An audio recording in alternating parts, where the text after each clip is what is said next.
just wanted to start recording. Yeah, Gina, I don't have your results. What should we think?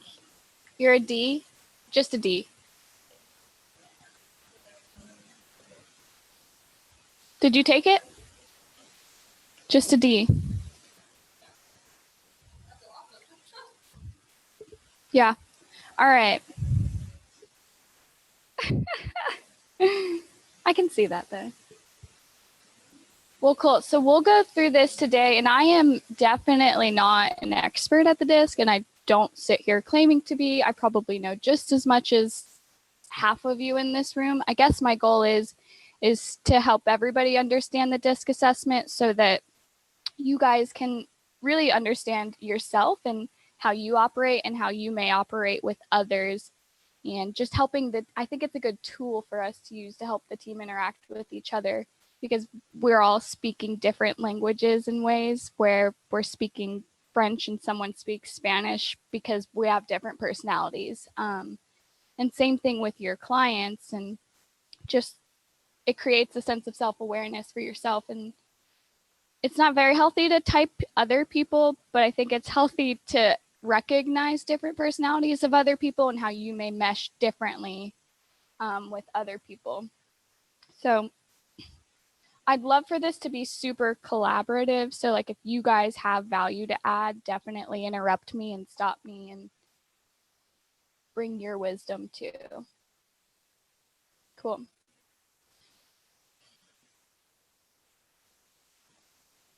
Okay, so we talked a little bit about what the DISC is. So essentially the DISC is a tool that types people into 4 different categories. How they typically present themselves in challenges and situations. When I first took the DISC assessment, I really internalized it as if this is only who I am and tried to be the opposite of it. And it was pretty scary. So I think it's good to recognize that this is where you lean. It doesn't mean that you aren't a people person or you can't be a people person. It's just that's who you lean some of the time. So it's not a diagnosis. Basically, it's just applying those 4 personality types to how that person responds to challenges, how that person influences other people, people's preferred pace, and how you respond to rules and procedures. I think sometimes people can type the DISC assessment, I'm sorry, keep clicking, into diagnosing other people and their values, and you're a type D and it's bad, or you're a type D and it's great. And it's not necessarily a tool to define whether someone's personality is great. It's just who they are and strengths that they have and how they respond to situations. Does anybody have anything to add to that, what they've learned from the DISC and how they perceive it and they've used it?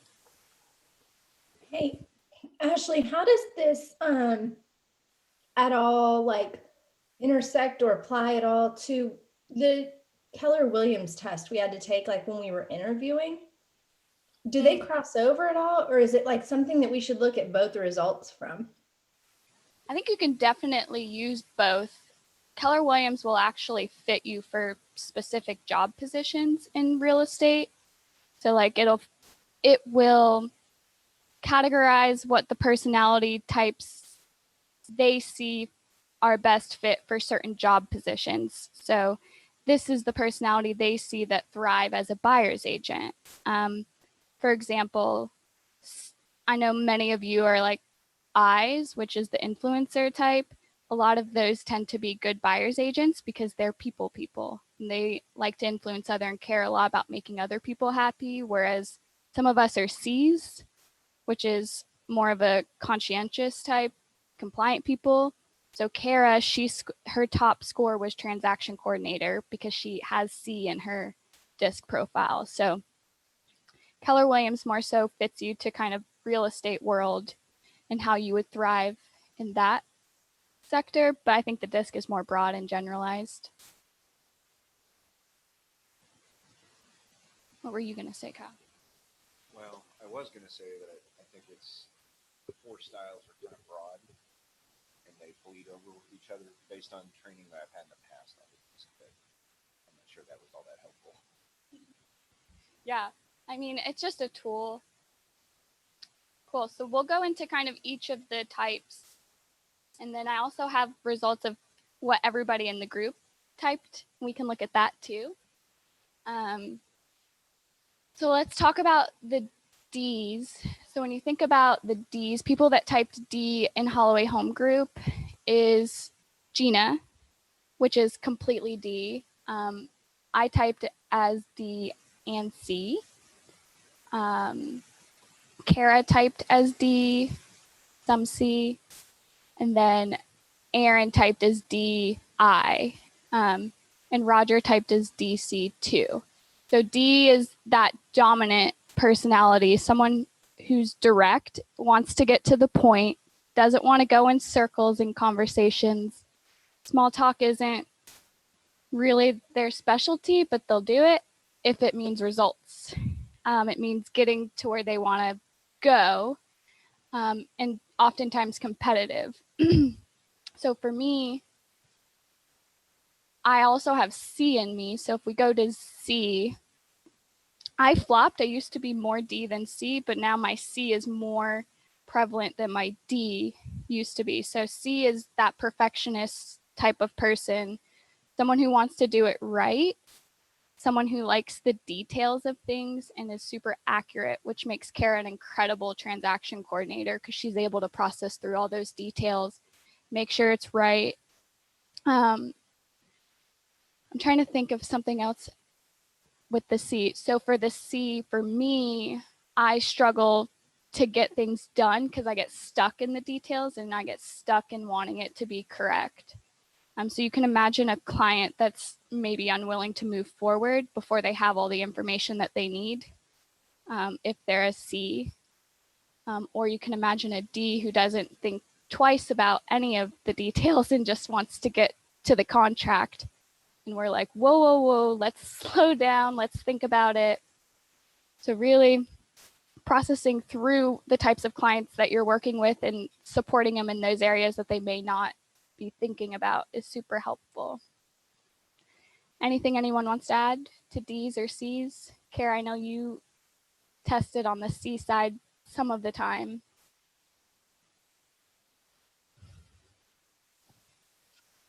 Yeah, I don't really have anything to add other than I feel like I don't know myself. I took it 3 times and got a different result every time. Mm-hmm. So first I was CI, which is I took it by myself and I'm totally not that at all. When I read it, I was like, this is not me.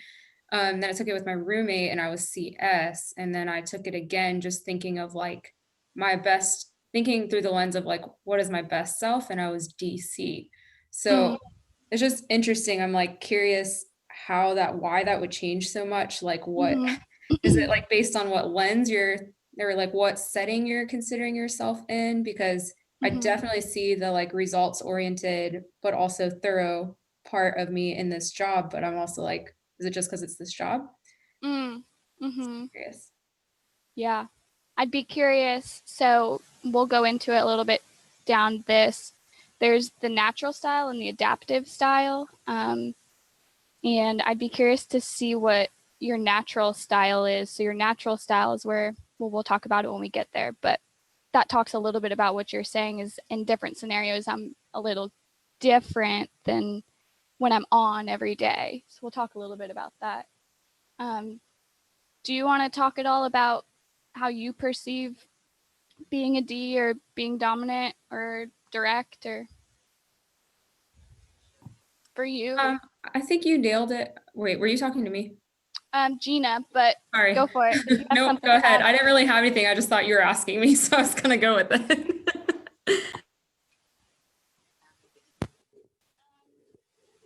kind of how you process when you receive that you're a D, what is like Right. perspective really? Yeah.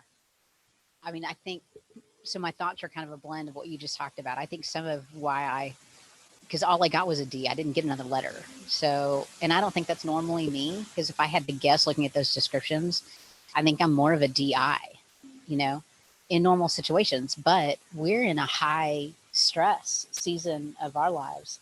And I think it's drawing on the D in me because everything right now is about production and everything is about winning. Like those are the terms that go through my mind is winning, scoring, production, make it happen, press, Competitive nature Yeah. in situations like this. Yeah.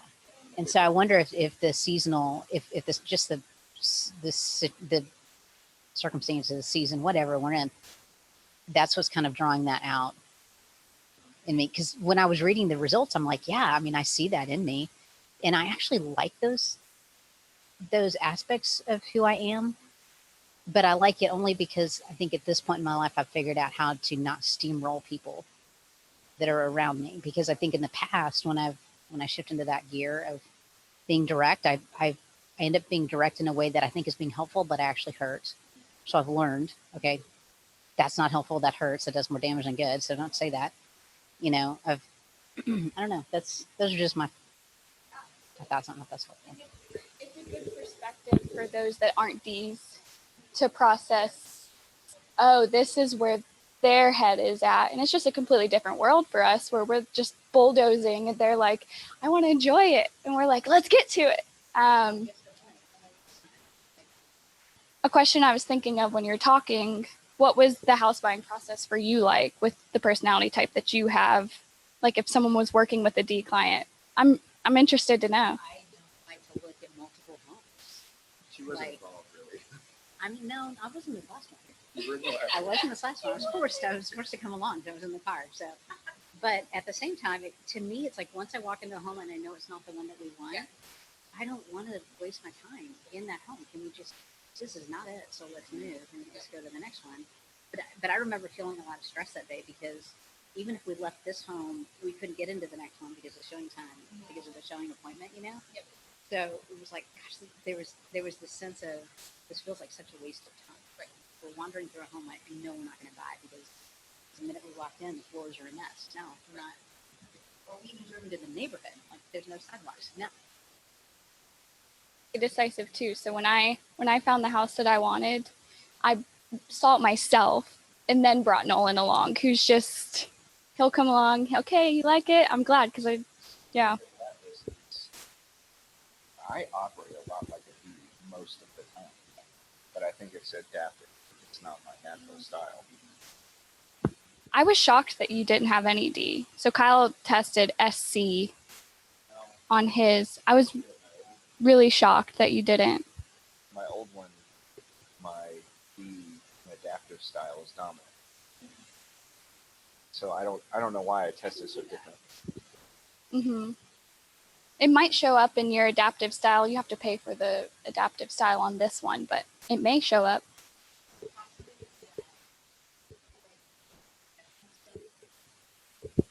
Or we might operate in a different way. I don't think it functions so much.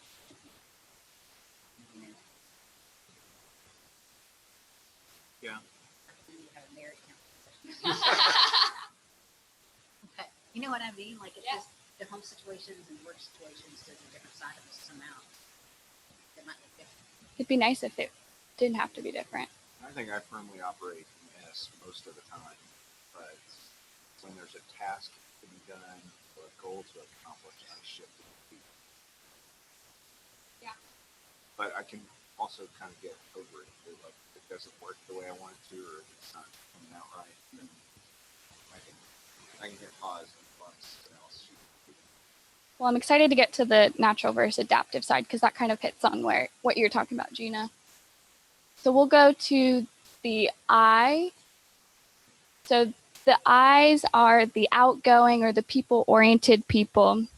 Think of this bucket, and this bucket is full of the things that make your heart full. If you were an I, it's time with people. If you're a D, it's alone time or getting things done. That fills their bucket sometimes.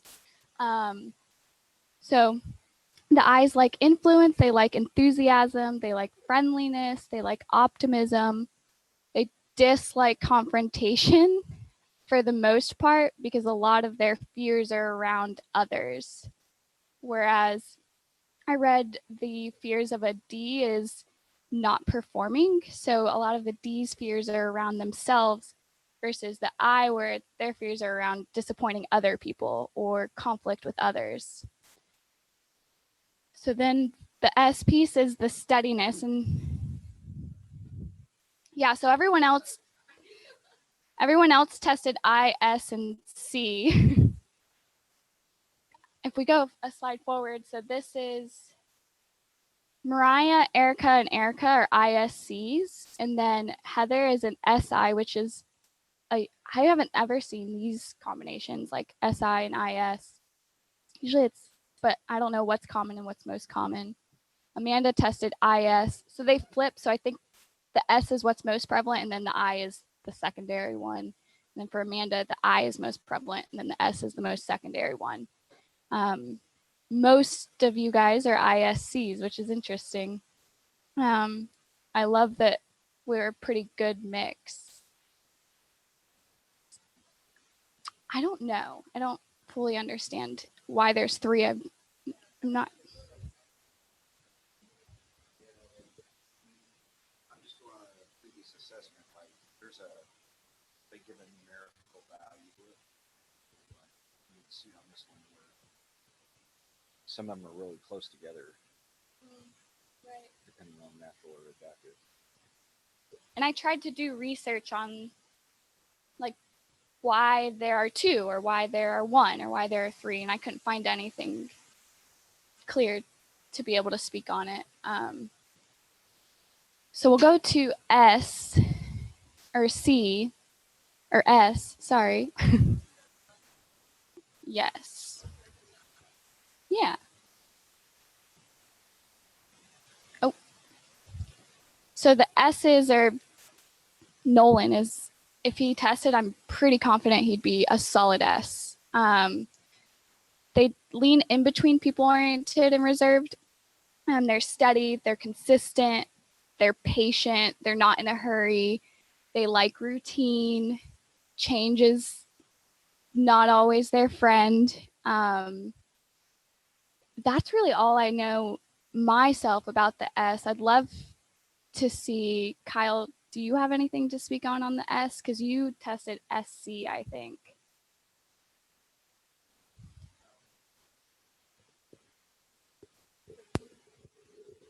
I mean, the steadiness thing is no surprise at all.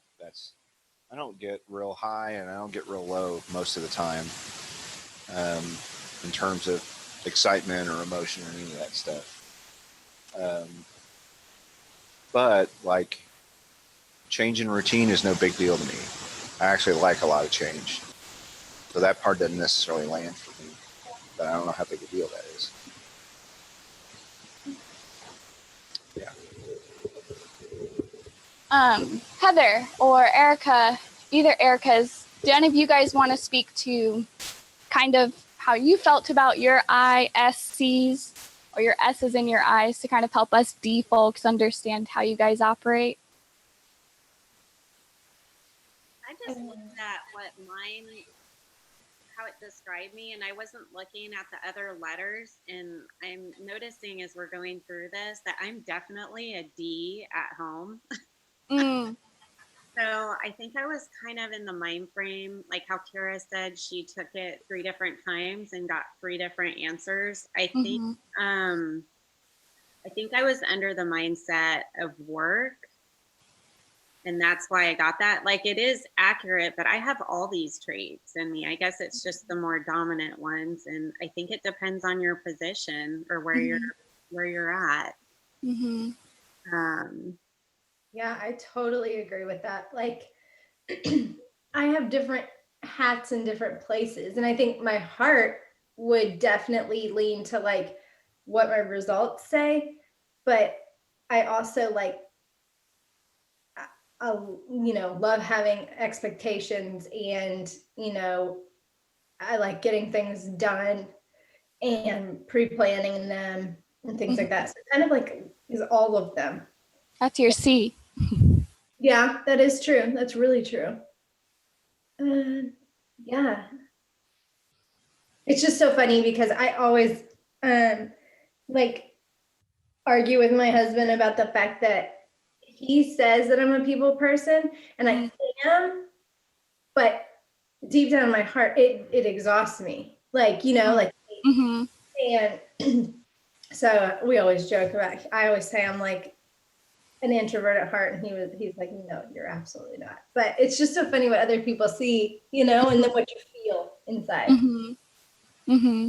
That is actually something that your KPA spoke to a lot, and your references. Anyone that I spoke to on you said her people skills are phenomenal. She's really great at building relationships. And then your KPA really leaned towards your influence, and your leverage is based on your ability to build good, solid relationships with other people. Yeah, I think that's what it is. Like a solid, like real conversation excites me and gets me going. Like really like go, but like really surface level is just exhausting for me. You like connection. You like to Yeah, like I gotta have that, or I'm just like, ugh. I'm the same. That'll energize me. But actually, when you said D people need their alone time, I think I need my alone time. I don't always give myself that, but Mhm. and I don't get it, but I can get really drained if I don't get it. Mm. But I Mhm. prefer the connecting with people. If it's surface level, it is exhausting. I agree. I get pumped up on like connecting with people for Yeah. sure. I'm gonna give this to you to talk about yours. I couldn't be more opposite. I love small talk. If it was up to me, I'd be out every single night, meeting new people, going to restaurants. I hate being alone. It really has to like force myself to be alone sometimes. But my husband's definitely a D. Like get things done. He has no time to play around. Where I'm like, just listen. You might learn something, you know. So, yeah, I'm definitely super super high I. And I do like systems, but I don't really mind change or anything like that. So, but I would call myself a little bit more of a procrastinator. Not really ready to get things done right away. I'm like, I'll have time for that, you know? So I'd rather have even if it's not meaningful conversations, but be out and about with people than be, home alone. So yeah, that's so funny. I love it.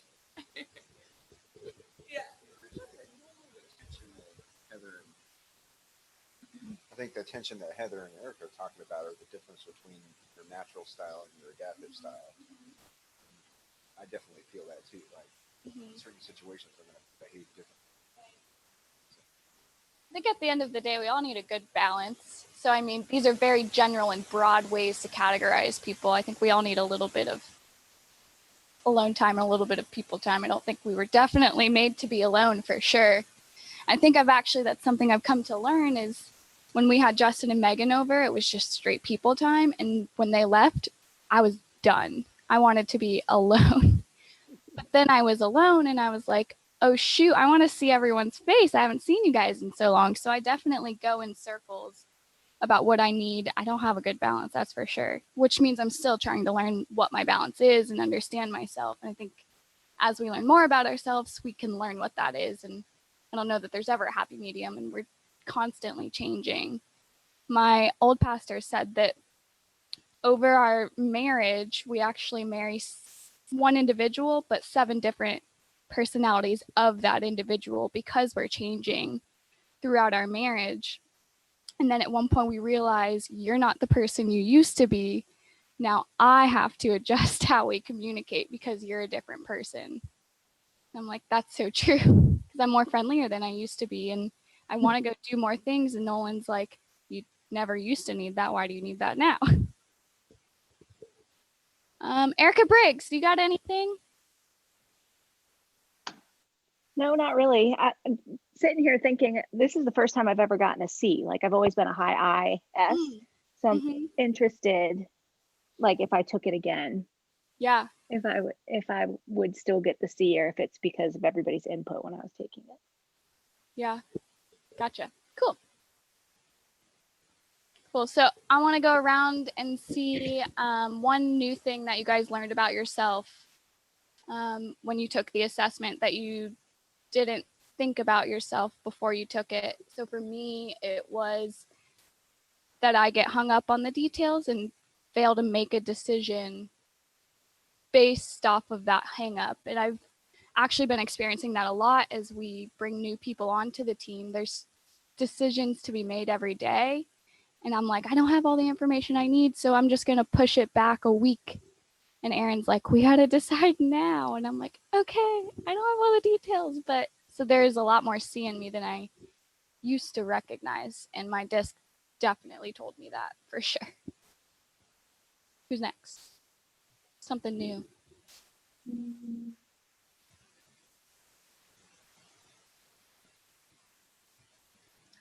Mine said my goal was to be accepted and appreciated by others. And I always thought that, I don't know, I didn't feel like there was that much that I relied on that much.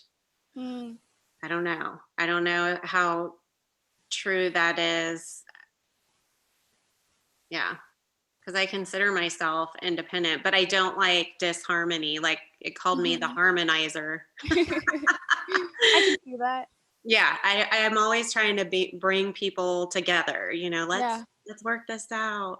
But I didn't realize it says my goal is to be accepted and appreciated by others. That surprised me. What are your love languages?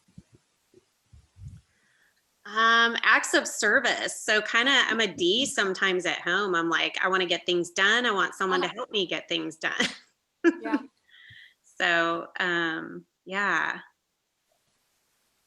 I don't know. Who's next? I'm gonna dig, you guys. This is a digging training. Something new.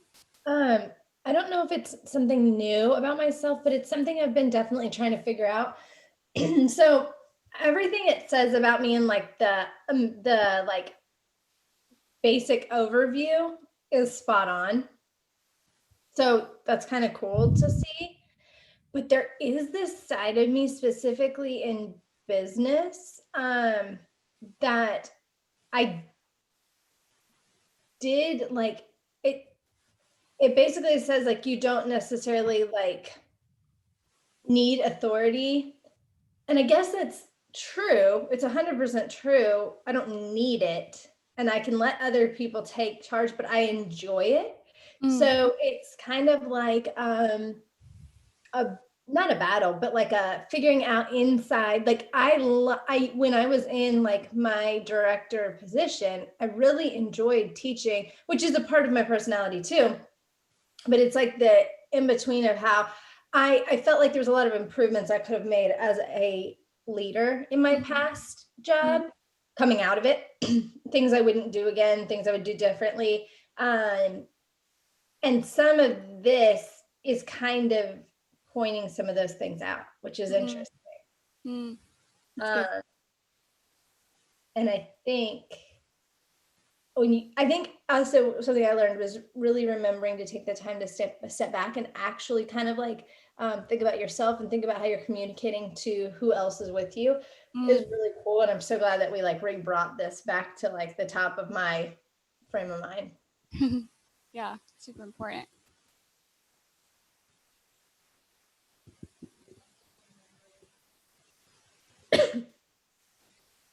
Yeah, I totally agree with that, Erica. I think it helped me too to like realize that not everybody is the same as me. But mine was kind of interesting. It says I would bring stability to a group, which I don't ever really consider myself like stable. I don't know. I just kind of am always all over the place. Like I'm not organized and just kind of, so that was kind of interesting to see that. That is crazy. You absolutely do that. Really? Yeah. I don't know. I feel like I'm constantly like, I don't see my car in my closet, but like, it is just everything's and just like, I just constantly I feel like I'm trying to keep my head above water. So maybe I do that somehow. Yeah. I would never ever think that because I constantly am like, how does she just keep going and do it all like she's not overwhelmed? I read through yours and was like interested that an S came up on yours because you like to spice it up, as you would say. But I think it's stability in like a broad sense that you know what you're doing, you know why you're doing it, and you commit to it. And you do that every week. You show up and do it again. Maybe do it different, but that's what's great about the role that you're in, which is real estate, because you have that opportunity that it's not the same.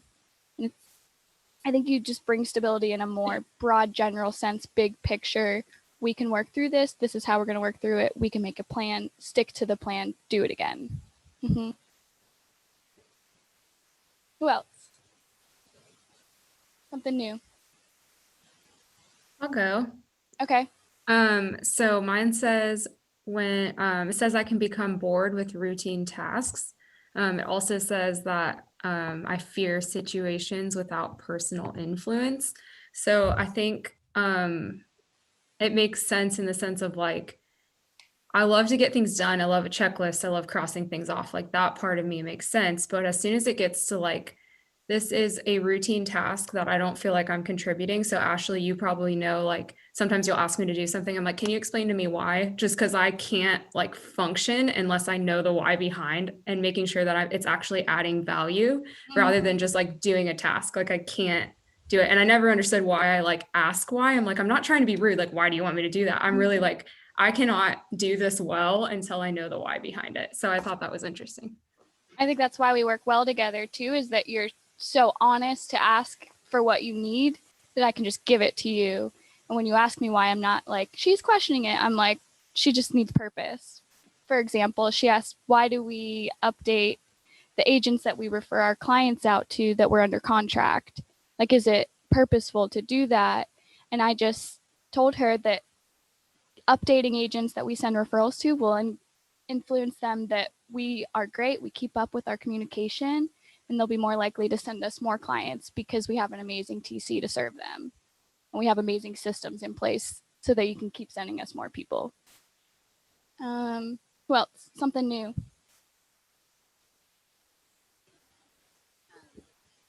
I've always been accused of not celebrating wins, you know, like when we hit a goal, you know, or a milestone, like not stopping to celebrate. Because I shift to what's next on the agenda. And that was something that was interesting because the second bullet point is your goal is finding new opportunities to tackle and goals to achieve. For me, achieving the goal is celebration in and of itself. So I don't need a rah-rah, you know, it's like, we got it. And that's my celebration. Now let's move to the next one. It's like a drug, you know? Yeah, I know. It's probably not my best time. It's fine. Like, celebrate me. Right. See, I know. Why didn't you celebrate me? I just did this.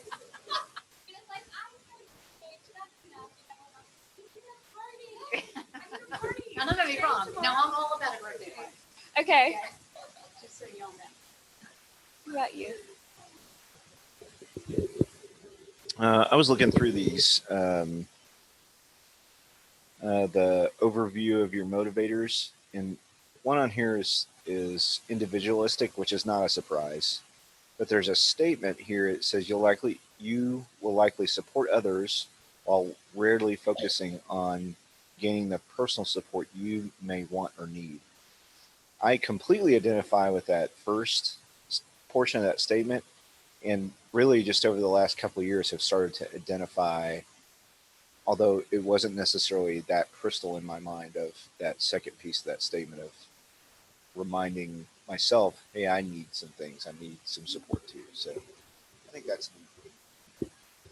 Yeah, I think as an S, which I would unofficially diagnose Nolan with, we're not diagnosing here, but one of our last conversations was, I need you to be direct and tell me what you need, because he would say small things like, oh, we're low on paper towels, and he would say it for 2 weeks and then go, well, how come you haven't gotten paper towels? I'm like, you didn't ever ask me to. You just said we're low. So for me, it's like, I'm a D. You're speaking French and I'm speaking Spanish. I need you to say, Ashley, can you pick up paper towels after work if that's what you need from me? Because I'm not understanding your need by just pointing out the fact that we're low on paper towels. It's not registering. It's not direct enough. Tell me what you want and what you need more directly. And it's made a huge difference for sure. Erica Briggs, something new? Something new that I learned. I thought it was interesting. I'm super passive for the most part, but I thought it was interesting. One of the points that it made was that I am adaptable to both like what was the phrase, passive and domineering leaders, which I thought was very interesting because like my mom is definitely, she took it and it couldn't compute her results, which we thought was hilarious, but she is definitely a high D, and she and I get along really, really well. And then my dad is a high C, and like my last team leader was a high C too. And it's like, and I've never had issues, and I never thought about it that they were different. But when I read that, I was like, wow, that's really true. Like, I can kind of make myself fluid depending on who I'm around. Yeah. It's good quality. Like it. Cool. So here's the adaptive versus natural style that we've all been talking about a little bit. And this is actually yours, Erica. I don't know where to put you guys. There's not a great spot. So I'm just going to put you up here. No. You guys can probably see me trying to do this. No. I don't know where to put you guys.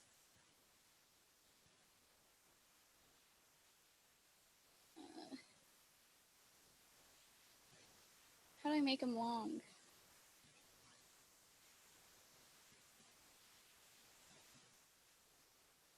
All right, I'm just gonna get. We don't need to see you. Okay, so this is the adapted versus the natural style, which it sounds like everyone in this room is like, I'm not this person all the time, which is probably true for all of us. I hope that we're not the same all the time. I think we all adapt a little bit. I like to call it being on. So like we show up with clients or we show up with people we don't know really well or to work and we're on. And this, the way they worded this was perfect. So I copied and pasted it. Your adapted style is your perception of the behavioral tendencies you think you need to display to be successful in your focus situation. So this is that kind of concept of like, who do I think that they think I need to be in order to serve this specific situation well, which kind of falls into what Heather was saying is I'm different as a mom than I think I am at work. And it's probably because you recognize you may need to be a person or think you may need to be a different person to serve that particular role in your life well. So then there's the natural style, and just the wording was so spot on, I couldn't not use it. So this indicates the intensity of your instinctive behaviors.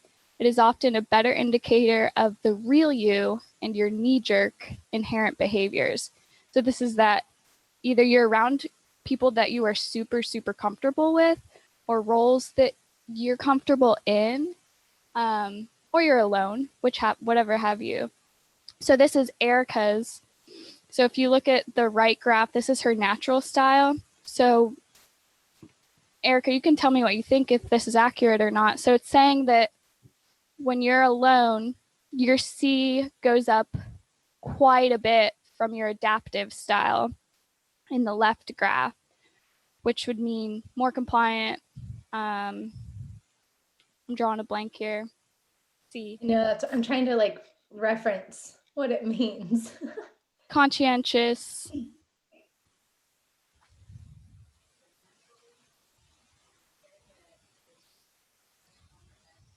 Yeah, I mean, Mm-hmm. that makes perfect sense. Mm. I would say that the D at home and within like social situations, like I'm the planner. I'm the one that like makes sure everything happens for everybody. Mm. My husband's the doer. So I would definitely say I'm surprised that didn't go up a little bit. Yeah. The C is just such a huge difference. Yeah, it is. It's interesting. I'm gonna have to go back and really look at like, what does that mean? And your I actually goes up a little too when you're more natural. When you're in a more natural setting for yourself, more friendly. Mine, when I saw it, when I got the results for my adapted versus natural style, my D in my adaptive style is lower than in my natural style. It's super high, which I think that that's actually who I am. I think the parents that I was raised around were just blunt, and I grew up my whole life with no filter and offending a lot of people and just domineering and bulldozing people, that I've learned, oh, I can't be successful by being natural. I have to learn to adapt my behavior so that I'm not offending all these people, and that I can integrate myself and be more successful, at least in this adapted version of myself, which is actually even more interesting because I adapted so much so that my C is now stronger than my D than it used to be. Yeah, I think this is definitely a super interesting concept, that we're different people in different roles in different situations. Anything anybody else wants to add to this part? Where is that graph? Is there a graphic like that on her test? Because I don't think I had one of those. Erica got the paid version of hers. So if you want to pay for your results, you can have the graph. How much was it, Erica? I want to say it was like $15, $20. It was more than I would have typically wanted to spend. Mm-hmm. It was an interview thing that someone asked me to do it, and they didn't know that I was spending the money on it. But I thought it was super insightful. I think that might have been us. No, it wasn't. I promise. It wasn't. It was somebody else. So did you get a lot more data when you paid for it? Did it give you a lot more info? It's like a whole nother document. I'm trying to think like what it even says. I think it says A whole nother document. I was like, I'm not reading through this whole thing. there's like a couple pages that are really informative, and then there's this middle page that I do not understand the graph at all. And if anybody else does this part, tell me and I'll read. I might be able to help you. Okay. It's like lightly colored shades and normal color shades. Too much for me. But it was, I think it's worth it. I think maybe if you're ready to take like the next step, like if you digested the whole first part, then Yeah. What were you going to say, Gina?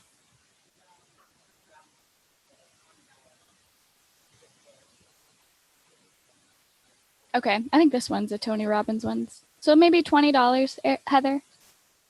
Okay, cool. I was just curious. Ooh. Maybe they'll give it to us for free because we're endorsed. oh. Oh, cool. She said everybody at the Dave Ramsey office has their disc, like the personalities have their, at their desk. At their desk. It's definitely, yeah, for sure. You'll adapt. It's definitely, I think, a tool for us to work well together too. So what I've also done is there is a folder in the drive with everybody's discs profiles. So if you're ever like anticipating a conversation, which I do this, honestly, I'll go in and read your KPA before I go into a conversation with you if I'm not ready for the conversation. My little secret. Clever. That's very clever. Very thought out.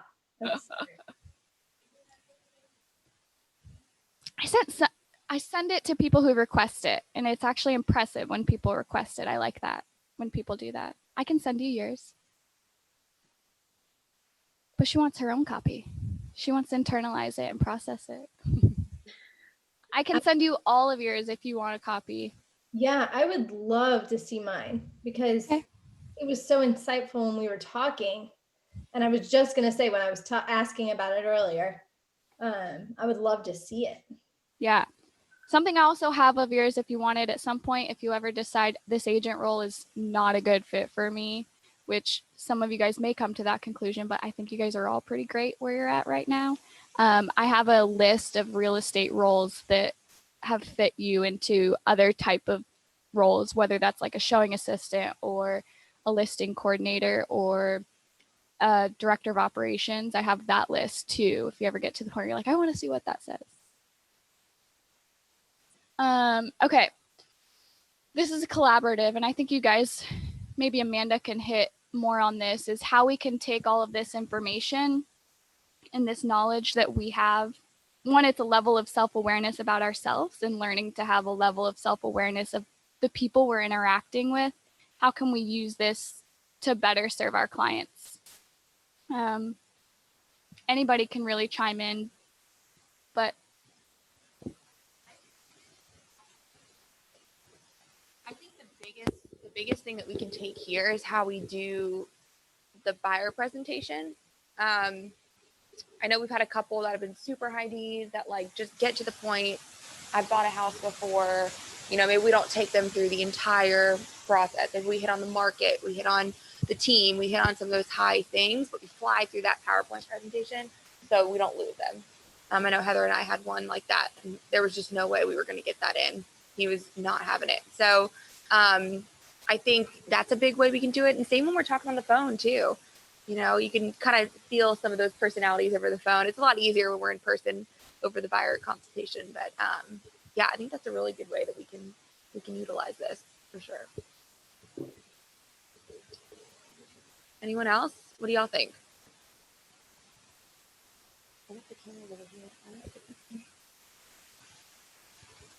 I think I'm looking at mine and I'm a people pleaser, and I need to be more of a D when I'm doing my presentations. I need to take charge and like get to the point and kind of take control, because I'll let people, I could sit there and chit chat for hours with people and connect with them. And I need to be more efficient at it and kind of take a hold of it and direct it more. building relationship is still good though. It is. Yeah. Yeah. Heather, my problem is when I feel like the conversation or the meeting or whatever is no longer productive, from my point of view, I try to move too fast. So I'm moving that client on. I experienced this when we were touring with some out-of-state clients coming to town, and we're looking at homes, and I'm like, they've seen everything. So now it's time to go. And I feel myself trying to usher them out. I'm like, they're not done yet.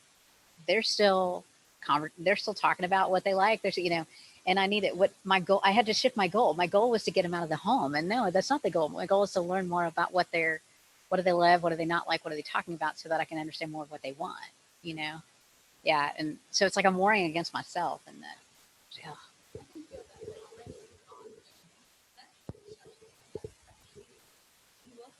You'll learn that from like the first showing that you do with them. Like I always give them 30-minute ranges.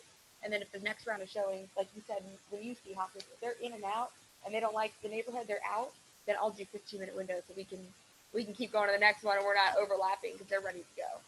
Yeah, that's huge. I love that for showings too. That's great. For negotiations and inspection periods too. Giving people time to process it if they need it, or did they get the report one day, they want to talk about it that day, get it done, signed and delivered. Negotiating, that kind of stuff too. I had some people that just want to take their time and think about it, and you know, we might miss out and you give them all those opportunities or all those knowledge, but you know, sometimes it's tough to learn themselves.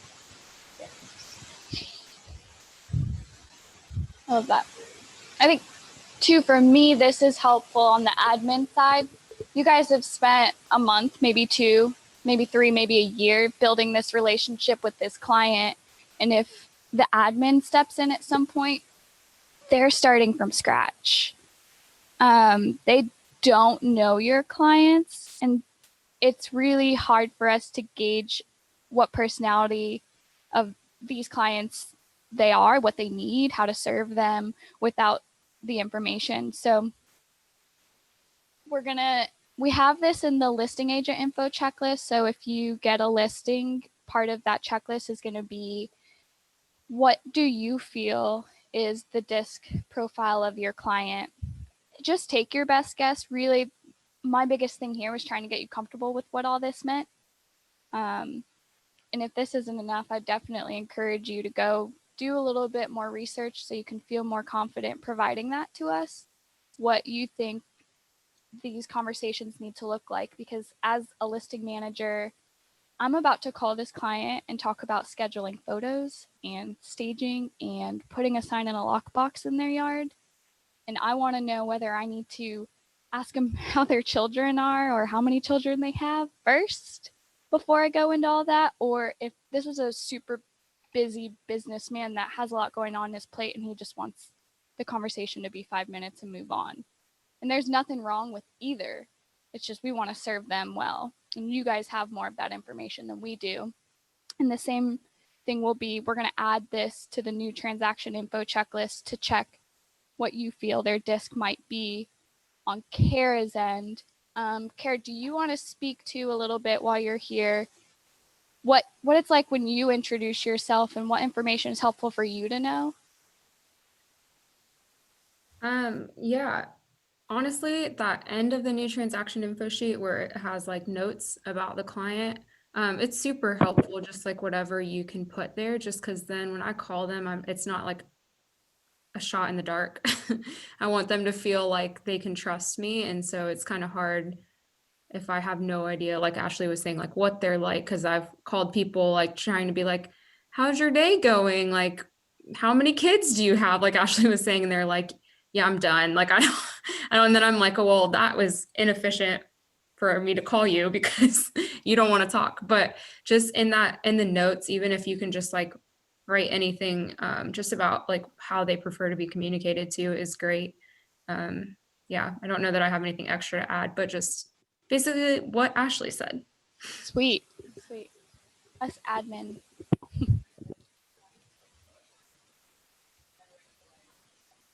Mm-hmm.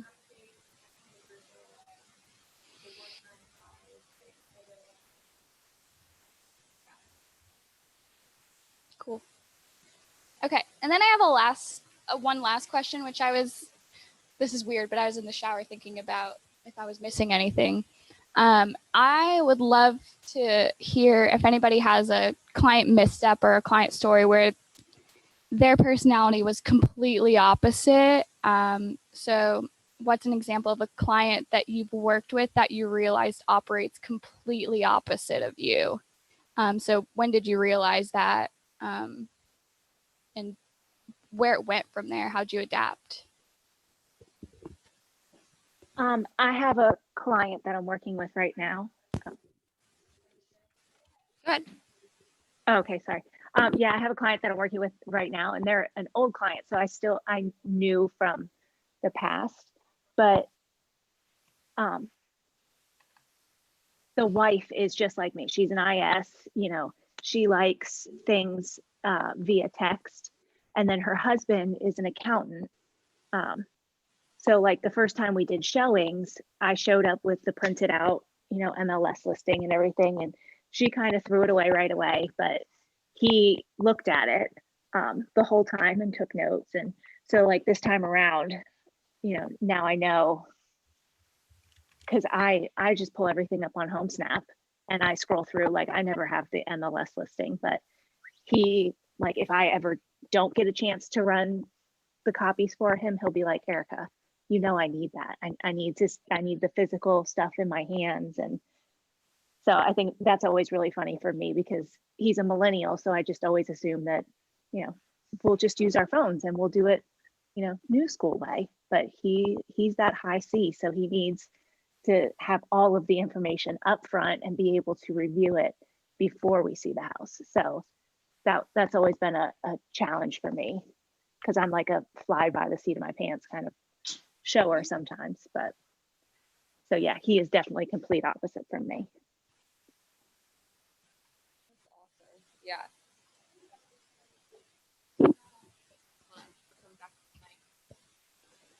That brings up a point for me is sometimes you guys are also in these situations where you're dealing with a couple who are probably everything on the spectrum and you're trying to make a high D and a high C happy at the same time. So one's moving at a completely different pace. I don't have any advice for you there. Good luck. Yeah, that can be tough. Husband and wife duos. Yeah, like you were saying. Yeah, an agreement is it's tough.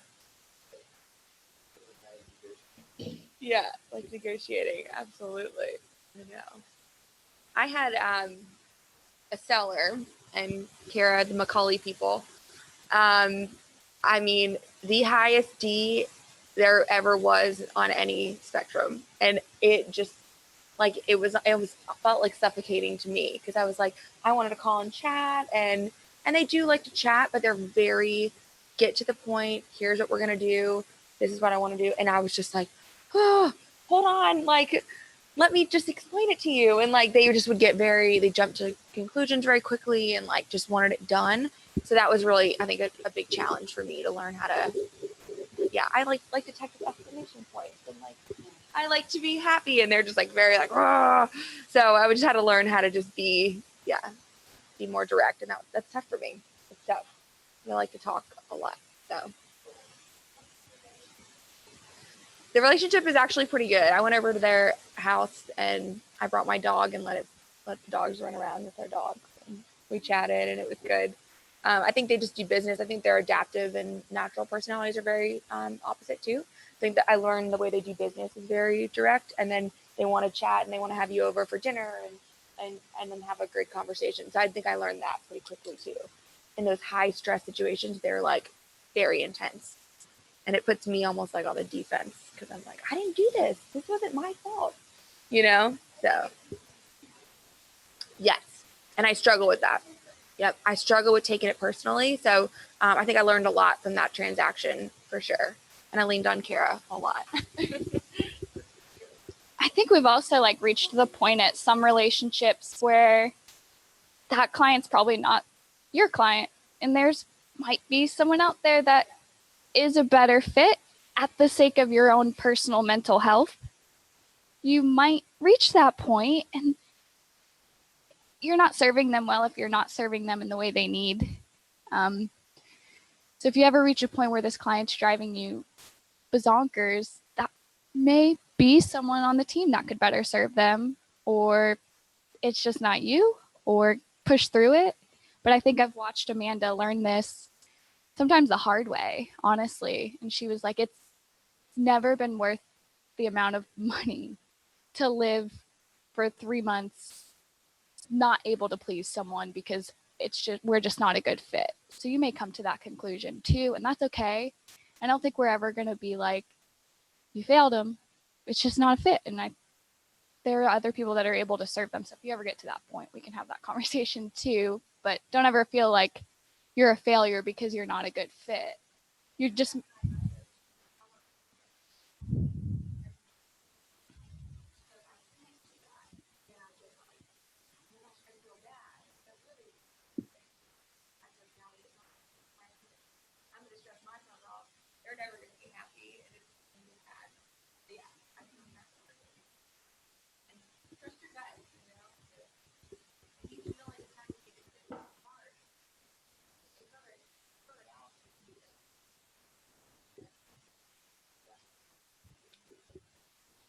unless anybody else has anything they want to add, that's all I've got. I hope it was informative. I hope it was great. You learn a little bit. There's always opportunity to learn more. I'm definitely not a pro. Definitely not the most self-aware, but I try a little bit. Yeah, we'll do that next. Stuck in here, is, I don't know. I can be bad about personality profiles because I'm like, don't put me in a box. Don't define who I am. Like, Christ defines who I am, right? And so, and which tells me, okay, so I love these things because I love learning more about how I'm wired and how I work, especially if it's going to help me. I mean, let's be real, if it's going to help me win, right? If I'm going to, let me just show my motivation. Yeah. But at the same time, it's like, I don't want to blame things on, well, I'm just a D. You know what I mean? Like for me, it's not, I never want it to be an excuse, that, well, I can't work with them because I'm just a D. Well, no, that's not true. Because I can learn, am I off there? Well, I mean, I think part of it is learning not only about yourself, but about how other people experience you.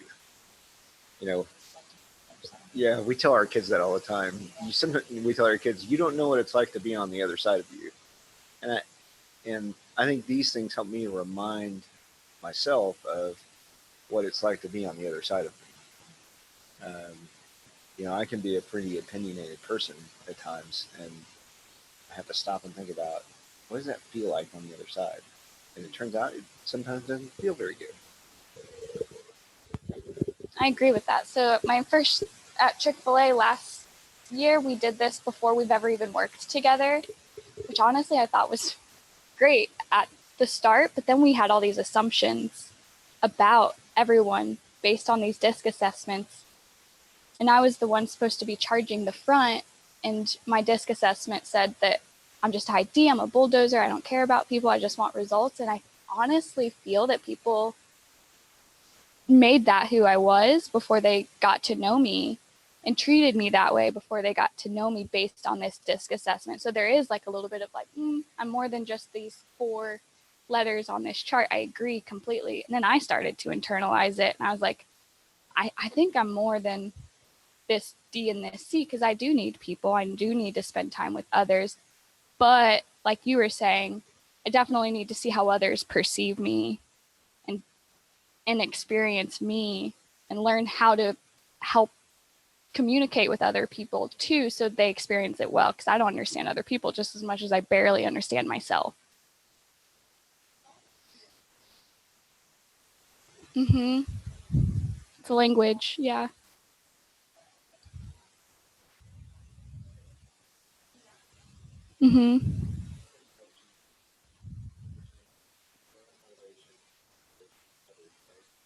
Right. Our motivations often influence how we operate. You mean not everyone has the same motivation to just get it done? I think that's all there is in this world. Cool. Okay, the last thing I want to show you, I know we're late, I'm sorry. I try to be timely. Where to find these trainings, because I found the recordings to the under contract class and actually rewatched it this morning, and you really should go back and watch it. I think there are lots of nuggets to get you through the under contract process that will help you before you go through it. Erica, you too. So maybe it's already in here, I don't know yet. So the agent shared folder should look like this for you. There's a Wednesday training content folder in here. And then I named them. So today's DISC, you can find the PowerPoint. I'll put the video in here. And then all of the assessments are in here. If anybody wants to take a look at Aaron's, it's super interesting. You should go in and see who Aaron is. And then your own is in here too. I'll probably, nope, I'm going to send it to you directly. Change my mind. And then under contract next steps.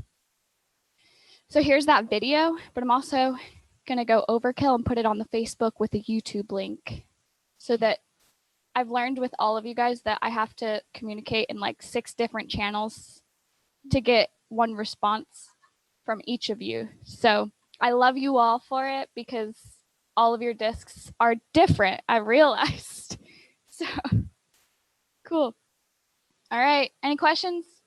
Other than that, we're good to roll. You're welcome. I don't know what next Wednesday will be, but if you have requests, we'll take them, because we don't have a plan yet. All right. Well, to all the video people, adios. All right, thanks. It's been Bye, fun. Everyone. Yeah. Thank you. You're welcome. Have a good day. You too. Bye, you too.